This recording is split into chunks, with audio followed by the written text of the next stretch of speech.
The past 4 years have proved to us that Donald Trump is a businessman. He is not a diplomat. His diplomatic failures have created a lot of tension around the world, and it seems the whole world is holding its breath until November. Hopes for Biden calming the waters might be high.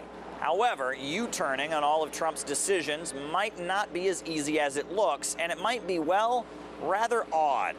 Let's take Donald Trump's most recent moves, the peace deals between Arab countries and Israel. Now, they're hailed by some, but met with fury by others. Biden has claimed he will move in the same direction, and of course, he would not reverse the decision by Trump to move the U.S. embassy to Jerusalem. A Biden-Harris administration will build on these steps, challenge other nations to keep pace, and work to capitalize on these growing ties to move forwards on a two-state solution and a more stable and peaceful region. Now let's move on to America's most bitter enemy, Iran. Now, Biden says he is an enthusiastic supporter of the Iran nuclear deal. He has denounced Trump's move to withdraw the USA from the deal and says he's enthusiastic about the possibility of rejoining. The best way to do that, of course, would be for President Trump to rejoin the Iran deal and build on it. But seeing how Donald Trump has ripped up that deal and then murdered a top Iranian general, it doesn't look like Iran will be back to the table anytime soon. The JCPOA table still exists. The U.S. left it. If they want to return to it, it won't be that easy. They caused billions, tens of billions, or maybe hundreds of billions of dollars worth of damage to our people. They caused the deaths of our people. They attacked our people and caused our great generals martyrdom. As for staying in the Middle East, do you remember all those promises from Trump about bringing the troops home? We are working to finally end America's longest war and bring our troops back home. Now, when asked if he agreed with the president here, Joe Biden actually responded with, "Yes, I do," as bizarre as it sounds. Yes, I do, as long as there's a plan to figure out how he's going to deal with ISIS.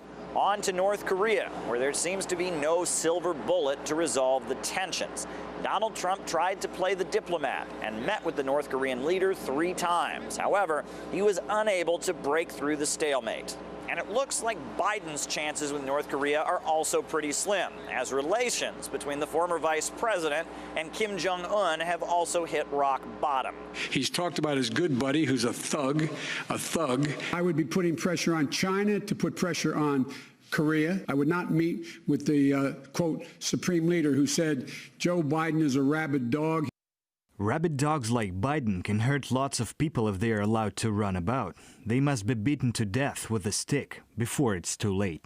Yes, on paper, both candidates seem to have very different foreign policies.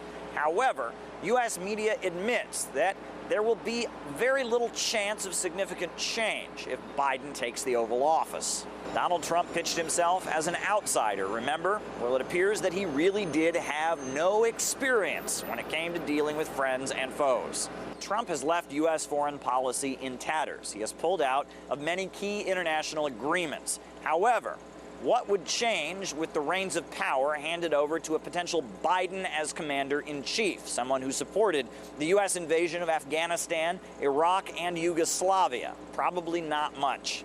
Caleb Maupin, RT, New York.